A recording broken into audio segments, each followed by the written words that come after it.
পাখি উড়ে গেলে আর বাসবে না তো কেউ। দেহটাকে স্বামী স্ত্রী দুজনে মিলে কেটে ফেললেন। রক্তে রাঙা হয়ে গেল ধরিত্রীর মাটি মা। একদিকে রক্তের ধারা, একদিকে নয়ন ধারা। ভগবান বড় বিপাকে পড়ে গেলেন। আর বিপাকের মাঝখানে গোবিন্দ বড় করুণা করে চুপ করে বসে বসে দেখছে কি করা যায়। পদ্মাবতীর দেহটাকে টুকরো টুকরো করে রান্না করে গোবিন্দ সেবা দিল। আসুন আসুন বসুন, বেলা অনেক হয়ে গেছে, একটু সেবা করুন। সেবা করতে বসেছে, আর সেবা করতে বসেতে দাতা কর্ণকে বলে দিল আমি খাবো না। কেন? আমি সেবাই কি অপরাধ করেছি? করেছ তুমি, আর তোমার স্ত্রী করেছ। তোমার স্ত্রী তোমার পুত্রের মাথাটাকে লুকিয়ে রেখেছে, জড়িয়ে ধরে কাঁদবে বলে। ওই মাথাটাকে দুই ভাগ ভাগ করে অম্বল করে আনো আমার কাছে। ছুটে গেলেন কর্ণ। পদ্মাবতী, তুমি কি করলে? এই অতিথি সাধারণ অতিথি নয়, তুমি মাথা লুকিয়ে রেখেছো, জানলো কি করে? দাও না, এই মাথাটাকে কেটে টুকরো টুকরো করে তুমি রান্না করে দাও না।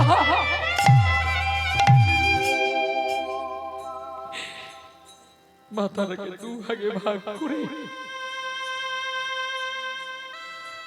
অম্বল রসা বানিয়ে যেই দিল, অতিথি নারায়ণের নয়নে জল। দাতা কর্ণ, আর একটা কাজ করবে আমার জন্য? বলো না, কি কাজটা কি জানো? আমি যে বালক ছাড়া খাই না গো, আমাকে একটা বালক এনে দাও না। দাতা কর্ণ বলছে আমার যা ছিল তো তোমার সেবাই দিয়েছি,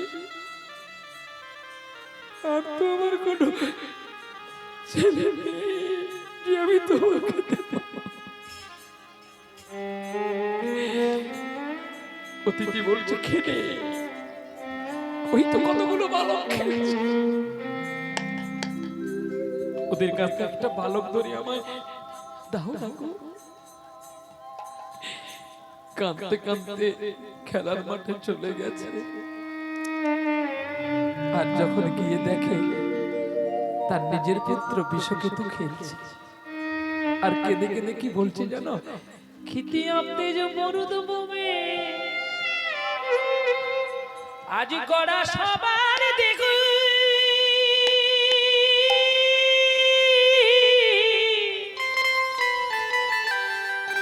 উড়ি প্রাণ পাখি উড়ে গেলি, ভালোবাসবে না তো কেহ।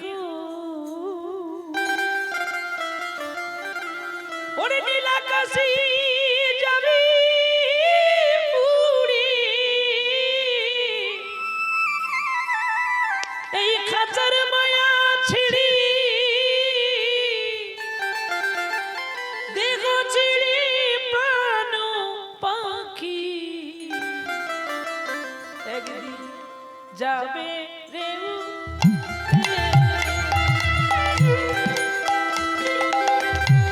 দেহ ছেড়ে প্রাণ পাখি যাবে যে উড়ে,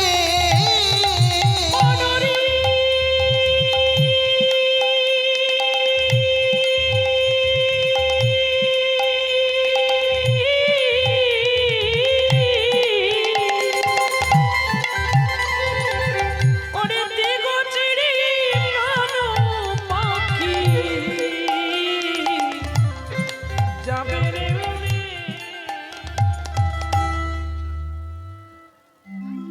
বাবা তোমার চোখে জল, চলো চলো বিলম্ব আর করো না, চলো পিতা। বিষকেতুকে নিয়ে যখন কর্ণ ঘরে আসলো আর অতিথিকে দেখতে পেল না।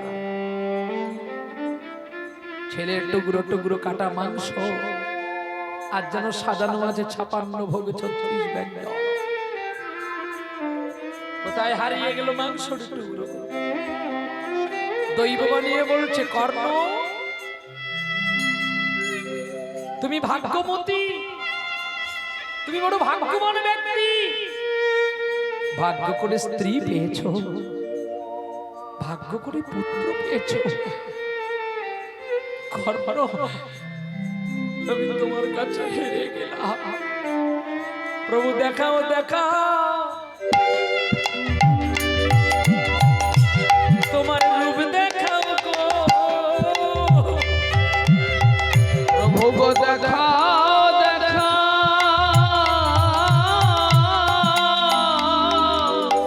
তোমার স্বরূপ দেখাও গো। আমায় নিরাশ করে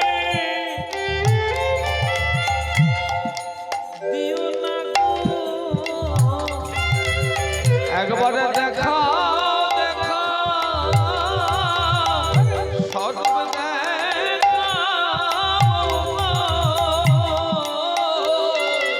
আমি বড় আশা করে বসে আছি ওগো প্রাণ গোবিন্দ, তুমি আমায় তোমার রূপ দেখাও। যুগলে রাধা গোবিন্দ দাঁড়ালো আর যুগল মূর্তি দেখতে পেল দাতা কর্ণ আর পদ্মাবতী আর কে জানো তার পুত্র বিষকেতু। হৃদি পদে চরণ রাখো পাকা ঘনশ্যাম, যার শিকি পাখা নয়ন বাঁকা পঙ্কি মোটা। বাঁকা শিখি পাখা নয়ন বাঁকা পঙ্কি মোটা। পদে চরণ রাখো বাঁকা ঘনশ্যাম, যার শিখি পাখা নয়ন বাঁকা পঙ্কি মোটা। প্রভু দাঁড়াও ত্রিভঙ্গে,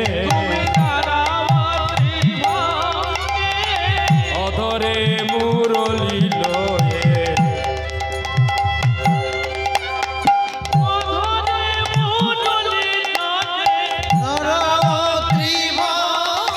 বাঁকা শিখি পাখা নয়ন বাঁকা পঙ্কি মোটা।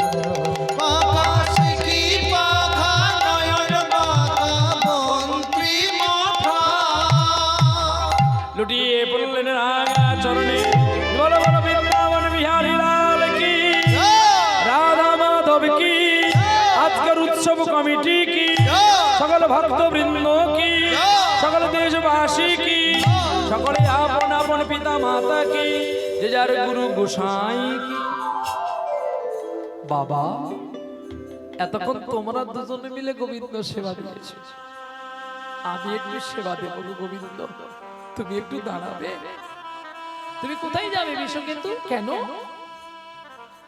তুমি যেমন বৃন্দাবনে লীলা করতে করতে লীলা ছেড়ে চলে গেলে মধুপুরে, মধুপুরে লীলা শেষ করে চলে গেলেন কুরুক্ষেত্রে, কুরুক্ষেত্রে লীলা শেষ করে যখন তুমি চলে গেলে দ্বারকায় 16,108 জন মহিষীর সঙ্গে সংলাপ চিত্ত করে শেষে 125 বছর বয়সে পুণ্যার্থে তুমি যখন দ্বারকা ছেড়ে যখন বদরিকা আশ্রমে চলতে শুরু করলে, জরাবেদাতে যখন তোমার মৃত্যু হয়েছিল, আর ওই দ্বারকায় তুমি প্রভাত যজ্ঞ করে নিজে যেমন ভিক্ষা করেছিলে, আজ আমিও তোমায় ভিক্ষা করে তোমার সেবা দেব।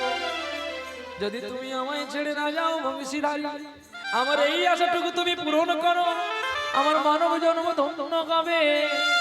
গোবিন্দ বড় খুশি হয়ে গেল, আর বিষকেতু নগরে নগরে গিয়ে ভিক্ষা করছে গো, আমায় ভিক্ষা দাও গো নগরবাসী, আমায় ভিক্ষা দাও গো ব্রজবাসী আমায় ভিক্ষা দাও ব্রজবাসী, আমায় ভিক্ষা দাও ব্রজবাসী। ওরে আমি গোবিন্দের হই সেবার দাসী, আমায় ভিক্ষা দাও গো ও গো ব্রজবাসী। আমি গোবিন্দের হই অভিলাষী,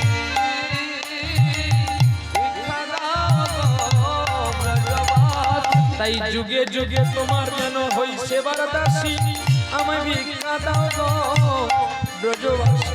আমি যুগে যুগে হই তোমাদের সেবার দাসী, ভিক্ষা দাও ব্রজবাসী। ভিক্ষাসারী তন্ডুলানি রন্ধন করিল, ভিক্ষায় তন্ডুলিয়ানি নাম করিল, ভিক্ষাসারী তন্ডুল আনি রন্ধন করিল। ভিক্ষায়ানি তন্ডুলগণি নৃত্য করাই, তা দেখো যত্ন করে সেবা দান দিল, তাহাদেরকে যত্ন করি সেবায়াদি দিল। নয়ন জলে সেবা দেয়, জলে সেবা দেয়, নয়ন জলে সেবা দেয়, আরে নয়ন জলে সেবা দেয়, তা দেখে আনন্দ হয় নয়ন জলে সেবা দেয়। তার কি আনন্দ হয়, নয়ন জলে সেবা দেয়। আজকে যারা এই অনুষ্ঠান করলো মহতী অনুষ্ঠান, তাদের মধ্যে না কেউ গোবিন্দের জন্য কেঁদেছে, তা নাহলে গোবিন্দ আসতো না। যদি আর তোমরা মনে করো যে আমরা গোবিন্দকে এনেছি না, এ কথা কোনোদিন বলবে না, তাহলে শ্লোক মিথ্যা হয়ে যাবে। অনর্পিত চরিঞ্চিরা করুণা, তিনি করুণা করে আপনার এই 5 বদরিতে এসেছে, বড় করুণা করে। আমাদের অর্থ আছে বলে যে আমরা এসেছি না, করুণা অবতীর্ণ করলো সমাজ প্রয়তি উন্নত উজ্জ্বল রসমান। আজকে আপনাদের মনের রসের আনন্দ দেওয়ার জন্য চৈতন্য মহাপ্রভু বড় করুণা করে নবদ্বীপ থেকে ছুটে এসেছেন। প্রত্যেকের মানুষের আশা আকাঙ্ক্ষা অবসান ঘটাবেন বলে প্রেম সে বলো রাধা রানী কি। এই জন্য বছর বছর অনুষ্ঠান এমন করে ছেলেগুলো করতে পারে। আপনারা সকলে আনন্দ দান করবেন আর সকলে মিলে 2 হাত বাড়িয়ে দেবেন, যাতে অনুষ্ঠান আরো বৃহৎ আকারে হয়, নাকি না? এবার বন্ধ করবো। আহা বাহ বাহ, চলো চলো প্রেম সে বলো রাধা রানী কি জয়। ভক্তের সঙ্গে ভগবানের মিলন হইল, আরে ভক্তের সঙ্গে ভগবানের মিলন হইল, বদলে সবাই মিলে হরি হরি বলো, আরে চাঁদ বদলে সবাই মিলে হরি হরি বলো, বলো হরি বল হরি বল, হরি বল হরি বল, এই আনন্দের রোল হরি বল হরি বল, এই আনন্দ বল হরি বল হরি বল, বদন ভোলে একবার বলো হরি বল হরি বল, বদন বলে একবার বলো হরি বল হরি বল, প্রেমানন্দে হরি বল হরি বল হরি বল, প্রেমানন্দে হরি বল হরি বল হরি বল, প্রেমানন্দে হরি বল হরি বল হরি বল প্রেমানন্দে হরি বল হরি বল হরি বল, হরি বল হরি বল হরি বল হরি বল হরি বল হরি বল